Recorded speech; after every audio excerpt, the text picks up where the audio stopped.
Allô tout le monde! C'est Jacinthe, votre astrologue et créatrice des événements Magic Moon.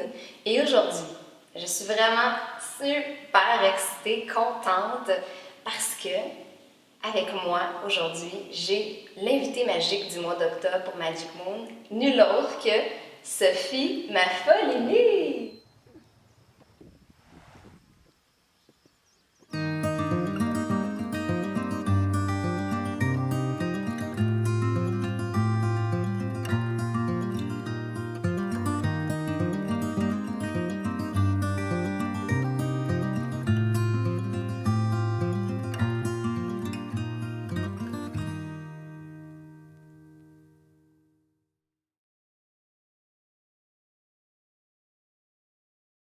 Allô Sophie! Merci Jacinthe. Le docteur, on dit le ou la docteur? Whatever, Sophie, c'est correct. Alors, docteur Sophie, aujourd'hui, la thématique qu'on aborde pour vous faire découvrir le docteur Sophie Maffolini, c'est, entre autres, l'anxiété. Donc, dans le titre de l'entrevue magique, c'était « Comment j'ai réussi à gérer mon anxiété par la pleine conscience ». Ce que vous devez savoir à propos du docteur Sophie, c'est qu'elle travaille plusieurs mois par année dans le Grand Nord. Dans quelle ville exactement? Si on regarde la carte du Québec, en fait, c'est la pointe du Québec tout en haut. Ça s'appelle Salouet. C'est un mini-village, il y a 1700 personnes. Ça fait combien d'années que tu es docteur, que tu es médecin? Parce que là, je trouve ça vraiment intéressant parce que c'est rare qu'on a quelqu'un, une enseignante de pleine conscience qui est aussi médecin. Et elle pratique les deux à la fois. Pourquoi tu as voulu devenir docteur, médecin? Oh, pourquoi j'ai voulu devenir docteur? En fait, ça, c'était un rêve d'enfant. C'était depuis que j'étais toute petite, en fait. Mon grand-père était super malade, il avait une insuffisance rénale terminale, il faisait de la dialyse. Puis moi, je jouais tout le temps avec ses poches de soluté. Donc, j'étais très proche de lui et aussi, tu sais, on côtoyait la maladie au quotidien, en fait, avec mon grand-père. C'était comme, ça venait un peu de soi de vouloir prendre soin des gens. Puis qu'est-ce qui t'a amené dans le Grand Nord québécois? Le Grand Nord, ça a été plein de synchronicités. Je pense que ton public comprend sûrement c'est quoi les synchronicités. Ah oui, la majorité. En fait, une soirée, je suis allée danser. Donc, je danse la salsa. Et il y a un médecin qui était là et qui me dit « Ah, mais moi, j'ai des amis. » Il me dit « Qu'est-ce que tu fais dans la vie? » Je dis « Ah, j'étudie en médecine. » Il me dit « Ah, j'ai des amis qui travaillent dans le Grand Nord. Ils travaillent une partie de l'année, puis le reste du temps, ben, ils font d'autres choses. » Ils chill. Ouais, moi, je chill pas. Ils jouent au golf, mais pas toi. Exact. Okay. Et donc, j'ai trouvé ça intéressant parce que aussi, je suis intéressée par toutes les autres cultures. J'ai fait des stages internationaux en Afrique, au Pérou, puis j'avais un petit conflit intérieur avec la notion de coopération internationale ou d'aide humanitaire, dans le sens que quand j'étais là-bas, je m'étais sentie comme complètement inutile, puis un peu touriste. Et là, j'ai fait des stages en Grand Nord et je me suis rendu compte qu'on avait vraiment besoin d'aide dans notre propre pays. Puis t'étais utile. Oui, vraiment. Oui, c'est de la médecine de brousse. Là-bas, on n'a pas d'examen laboratoire disponible le jour même, on n'a pas de scan, on n'a pas de radiographie, sauf quand on est en période de dépistage de tuberculose, parce qu'on a encore beaucoup de tuberculose là-bas. Wow! Moi, je trouve ça vraiment génial, ton histoire. Puis ce que je trouve intéressant, c'est le parcours qui t'a amené à la pleine conscience. Donc, je vais faire un mini résumé, puis j'aimerais ça que tu nous expliques un peu plus en détail c'est quoi. Donc, quand tu étais jeune, tu avais un trouble obsessionnel compulsif, un TOC. Pendant tes études de médecine, tu as vécu de l'anorexie. En vivant aussi de l'anxiété, donc c'est intimement relié, j'imagine, l'anorexie et l'anxiété. Ou peut-être pas, là? Bien, c'est souvent lié, il y a souvent... Concomitant? Oui, ça peut être concomitant, mais aussi j'avais comme une personnalité un peu, une nature anxieuse, donc sur un fond anxieux avec un niveau de stress qui était vraiment augmenté par la résidence en médecine, le milieu dans lequel je travaillais à ce moment-là. En fait, l'anorexie a comme évolué, progressé. Et j'avais des crises alimentaires à tous les soirs, donc c'était vraiment difficile. J'ai développé l'anorexie dans ma deuxième année de médecine. On faisait une parade de mode des deuxièmes, donc j'étais dans l'organisation, puis j'étais super impliquée, puis je faisais comme 7 chorégraphies très intenses.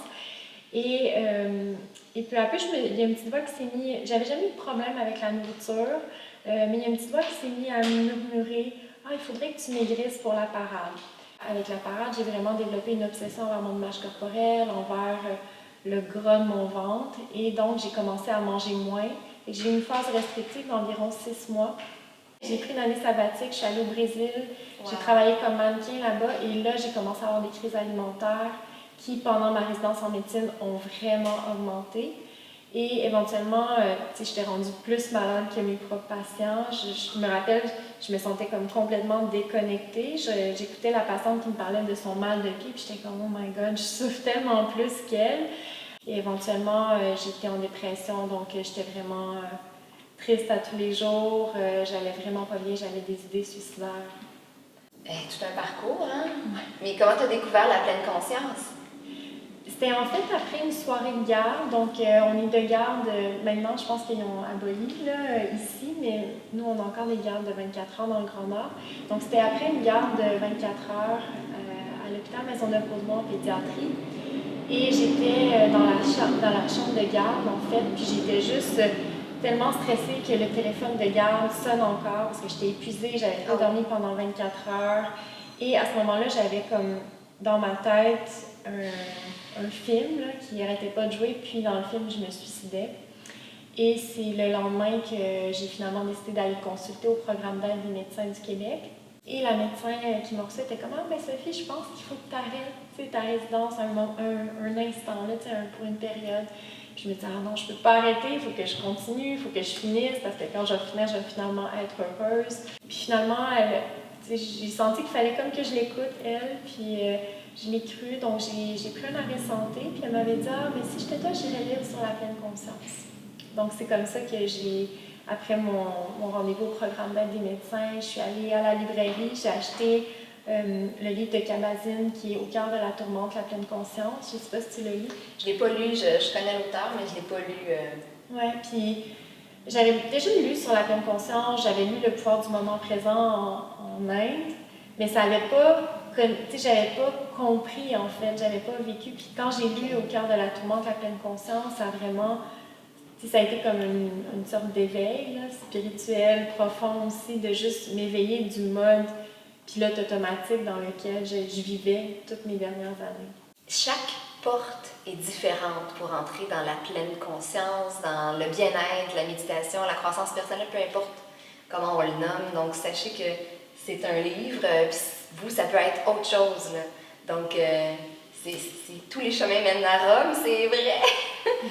Et donc, qu'est-ce qui pour toi a fait... Parce que tu dis que tu as essayé plusieurs choses, tu as été en Inde, tu as fait des mantras, mais c'est quoi qui a été... Donc, le livre dont tu nous as parlé a été une porte d'entrée, puis qu'est-ce qui ensuite t'a vraiment ramené dans une spirale ascendante qui t'a aidé à sortir de tout ça? Oui, mais c'est une bonne question. En fait, ce qui est arrivé, c'est que quand j'ai commencé à lire la pleine conscience à ce moment-là, comme tu dis, il y a des portes, il y a des moments aussi où on va ouvrir la porte, puis ça fait pas de sens, puis on la referme. Puis c'est de là que ça a fait vraiment tout son sens, puis là, j'ai vraiment compris c'était quoi vivre le moment présent pour vrai. On entend souvent ça, vivre le moment présent, etc., mais moi, j'avais jamais compris, j'avais jamais vécu. Et à ce moment-là, dans le fond, ma guérison s'est faite sur une période d'environ 8 mois. C'est rapide? Wow! Ouais, ça a été vraiment rapide. Hey, 8 mois! Il y a des gens qui s'en sortent jamais de la dépression après 2 ans. Mais ce qui était plus fort pour moi, c'était l'anorexie avec les compulsions alimentaires, les obsessions envers mon image corporelle, envers la nourriture. Donc, c'était très envahissant. Et rapidement, quand j'ai connu la pleine conscience, ben là, pour moi, j'ai commencé à méditer, en fait, à chaque jour. Et je me sentais tellement bien quand je faisais un scan corporel, d'être à l'intérieur de mon corps plutôt que de le voir dans un miroir, d'être à l'extérieur de lui, que j'étais juste comme, OK, je vais passer comme toute ma journée ici. Donc, j'ai commencé à méditer, mais c'est sûr que je méditais intensément. Là, je méditais entre 2 à 4 heures par jour. Wow! OK! C'est pour ça que ça a été aussi rapide, là. Oui, je pense que ça a eu un impact. Mais j'ai vécu comme ça pendant environ 6 à 8 mois où je méditais vraiment beaucoup. Mais je suis retournée au travail quand même après 7 semaines. Oh. Ouais, fait que c'était quand même assez rapide, mais j'ai tout ce qui m'avait fait du bien pendant mon arrêt santé, je l'ai gardé. J'étais comme, OK, comment je fais pour garder mes habitudes qui me font du bien? Fait que ce que je faisais, c'est qu'à tous les matins, je me levais à 4h30, puis je faisais une routine matinale de 3 heures. Wow! Ouais. Mais ça m'a vraiment gardée saine. Ça m'a aidé à récupérer en fait ma santé mentale, puis ensuite pouvoir aider les autres. Sophie, Docteur Sophie, a un programme en ligne qui s'appelle la Mindful Mafia. Et donc, tu apprends aux gens comment méditer. Puis j'imagine que ça ne dure pas 3 heures par jour dans ton programme. Donc, tu amènes les gens avec plus de douceur. Toi, tu t'es donné le chemin rough, tu as déblayé le passage pour créer un programme accessible. Parce que je ne l'ai pas fait, mais j'ai entendu dire que tu étais une enseignante avec beaucoup de douceur, simplicité, pratique, facilité. Les gens commencent à méditer combien de minutes par jour ou combien d'heures par jour avec ton programme, avec toi? C'est de 30 à 45 minutes par jour. C'est vraiment la pratique de la méditation qui a un effet, puis il y a une réponse aussi dose à effet. Donc, il y a des gens qui font le programme. Je pense à des personnes présentement qui font le masterclass avec moi, qui est comme une autre formation comme pour enseigner ou partager la pleine conscience, qui, elle faisait seulement, pendant le programme, elle faisait 15 minutes par jour parce qu'elle n'était pas capable de faire plus, mais ça a vraiment changé sa vie. Donc, oui, je recommande 30 à 45 minutes par jour, puis c'est bénéfique en fait, mais il y a des personnes qui vont diminuer la dose puis qui voient quand même un effet. Oui, OK, donc c'est encourageant. Donc pour ceux qui n'ont jamais médité de leur vie, de savoir que 15 minutes par jour a changé la vie de certaines participantes dans ton programme, c'est vraiment intéressant. Et après ça, quand tu es plus dedans, c'est un peu comme l'exercice. Tu commences pas avec 2 heures d'exercice intense à tous les jours, tu y vas moins longtemps, plus tranquillement au début, puis ou selon d'où est-ce que vous partez. Fait que finalement, ton programme, il est excellent pour les débutants, mais aussi pour ceux qui sont plus avancés, qui ont déjà une pratique de méditation, j'imagine. Oui, c'est intéressant. Il y a vraiment de tous les niveaux. En fait, il y a des gens qui n'ont jamais médité, il y a des gens qui ont déjà fait des formations pour enseigner la pleine conscience, qui font le programme. En plus. Donc, c'est vraiment varié. Oui. Donc, tu as vraiment une approche accessible. Je pense que oui. Mais en fait, je voulais créer le sentiment que les gens, même, en fait, pourquoi j'ai créé un programme en ligne, c'est parce que quand j'avais besoin de faire un programme de pleine conscience, j'habitais en Gaspésie et j'ai cherché sur Internet et je trouvais rien. C'était en quelle année, ça? C'était en 2012. Okay. Donc, ça a comme planté une graine de hey, il faut comme créer un programme en ligne que les gens peuvent suivre de leur salon. Donc, c'est comme ça que j'en suis venue à la Mindful Mafia. Mais je voulais créer une ambiance que les gens sentent que je suis avec eux dans leur salon, qu'ils sont assis avec moi sur le divan, puis je leur donne le cours. Et c'est ça que les gens me reflètent, donc je suis contente. Donc, tu as réussi ton objectif. Je pense que oui. Et aussi, sur ma page Facebook Dr Sophie, j'ai partagé la transformation de Kim, en fait, qui, elle, avait des attaques de panique. Oui. Plusieurs par jour. Et en 8 semaines, en fait, sans médicaments, en seulement revenant vers soi, en s'entraînant à rester dans le moment présent. Parce que souvent aussi, l'anxiété, c'est quand on est toujours dans le futur, puis qu'on voit comme la montagne de choses qu'on a à faire. Alors, juste en revenant dans le présent et en travaillant, en fait, mon intention, c'est vraiment que les gens reviennent vers soi. Donc, c'était pour ça un peu qu'on avait décidé de ce thème-là. Pour retour à soi. Oui, retour à soi, pour voir qu'à l'intérieur de nous, on a des outils, en fait. Ouais. Donc, c'est un programme d'accompagnement de 8 semaines où les gens, je les guide pas à pas, où est-ce qu'on fait des exercices de pleine conscience, on fait des exercices de coaching pour intégrer efficacement la pleine conscience dans leur vie. Merci Sophie. Si vous aimez ce que dégage Sophie, parce qu'en plus d'être belle comme un cœur, elle a vraiment une énergie particulière, douce, spéciale, enveloppant. Si vous aimez ça, ce que vous voyez, ce que vous entendez avec elle, où est-ce que les gens doivent aller pour s'informer de ton programme?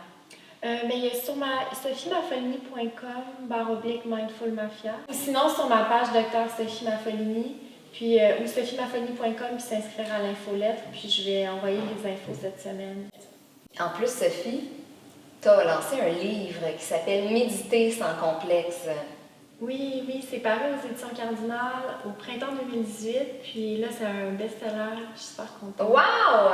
Puis là, il y en a un deuxième qui s'en vient. Oui, ça va être l'anxiété sans complexe, ça va être au printemps 2020. Wow, OK, donc ça s'en vient 2 ans après. Là, il va y avoir une série à chaque 2 ans, il va y avoir un nouveau livre en terminant sans complexe. Oui, j'ai plein d'idées sans complexe, oui. J'adore ça. Pourquoi, entre autres, l'événement du 14 octobre, c'est retour à soi sans complexe. Donc, Sophie Maffolini, sans complexe, j'adore. Et là, restez avec nous parce qu'on va expérimenter une courte méditation à la façon du docteur Sophie. J'ai comme hâte parce que je n'y ai pas encore goûté. Puis c'est seulement un petit avant-goût de ce qu'on va vivre ensemble le 14 octobre prochain à l'événement Magic Moon à Laval. Donc, ça va être une première pour Magic Moon à Laval. Ça se fait au Collège Montmorency, à côté du métro Montmorency. En après-midi, le congé du lundi de l'Action de grâce de 13h30 à 16h30 avec Sophie, qui est notre invitée magique du mois. La thématique, c'est retour à soi sans complexe. Donc, Sophie, à travers son cheminement, elle est retournée vers elle, à l'intérieur d'elle, et on va expérimenter, on va goûter avec elle le 14 prochain à sa technique de méditation, à sa façon d'enseigner la méditation. Et ça, c'est vraiment excellent. Tous ceux qui nous écoutent, qui rêvent de convertir leur chum ou leur blonde à la croissance personnelle ou à la méditation, ça va être un Magic Moon parfait pour l'amener parce que Sophie a une approche facile, accessible, en douceur, pas trop ouh. Donc, ça va être génial. Puis je dis pas trop ouh, mais moi, je suis vraiment ouh. On va mixer avec ça un rituel de pleine lune parce que ça va être juste après la pleine lune du mois d'octobre en bélier. Puis je vais guider aussi une visualisation de la gratitude. Ça va être écœurant. Après la méditation du 14 octobre, on va aussi faire un exercice d'ouverture du cœur, du chakra du cœur. Là, je ne donne pas plus de détails parce qu'on vous garde ça pour le 14. C'est le moment de vous installer sur un coussin ou assis sur une chaise ou un endroit confortable. On va prendre 5 minutes pour goûter à c'est quoi la pleine conscience avec le docteur Sophie Maffolini. La pleine conscience, c'est super simple. Comment j'illustre la pleine conscience, c'est que c'est comme un peu une boîte de carton ordinaire. Tu sais, c'est plate de l'extérieur, mais l'idée, c'est de découvrir tous les trésors pendant l'intérieur de nous. C'est l'observation sans jugement du moment présent. Donc, c'est vraiment ordinaire. Et, ça a l'air ordinaire.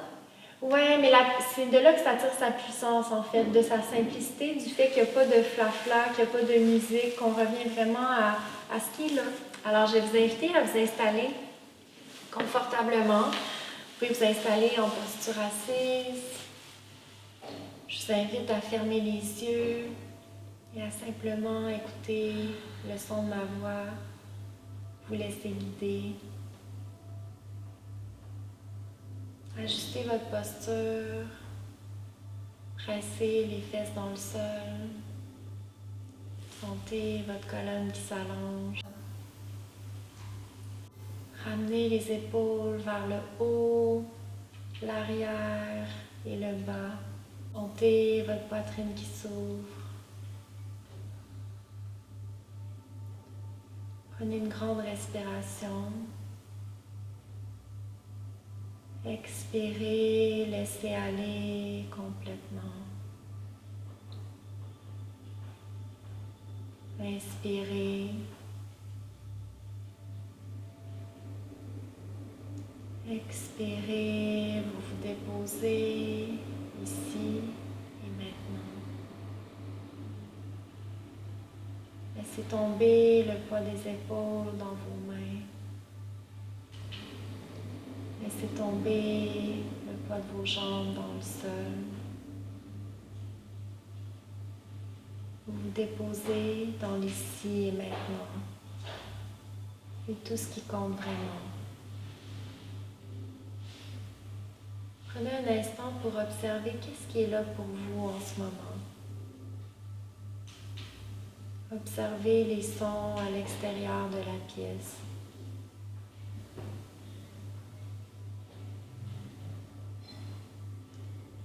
Vous les laissez apparaître dans le champ de votre conscience et vous les laissez disparaître.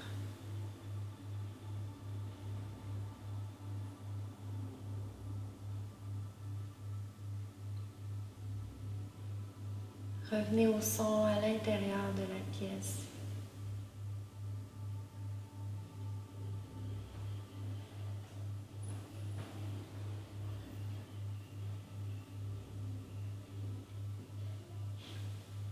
Observez comment vous sentez dans votre corps, dans votre cœur, dans votre tête présentement.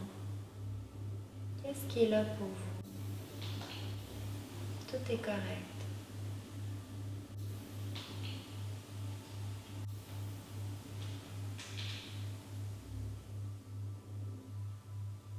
Revenez à votre abdomen et suivez les mouvements de votre abdomen au fil des respirations. Vous laissez aller votre souffle naturellement, sans le forcer, sans le juger. Vous respirez parfaitement.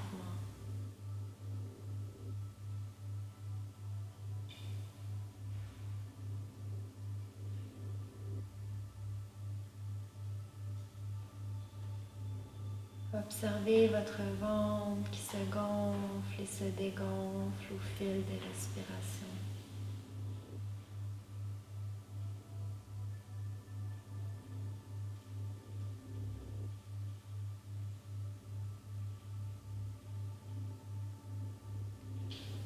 Allez un peu plus creux dans l'abdomen. Vous êtes dans cet espace de calme, de paix à l'intérieur de vous. Un port d'attache tranquille, sécuritaire, où vous pouvez accoster à tout instant.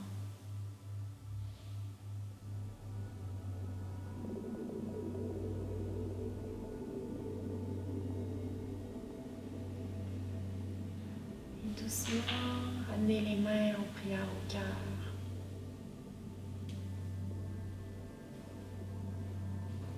Prenez un instant pour observer l'effet de cette courte pratique sur vous.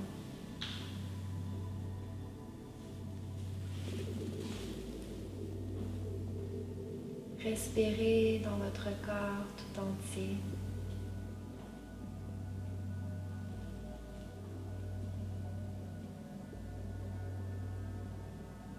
Honorez-vous de prendre ce temps pour vous, en faisant la paix dans notre cœur. On contribue à la paix dans le monde. Je salue votre lumière. Namasté.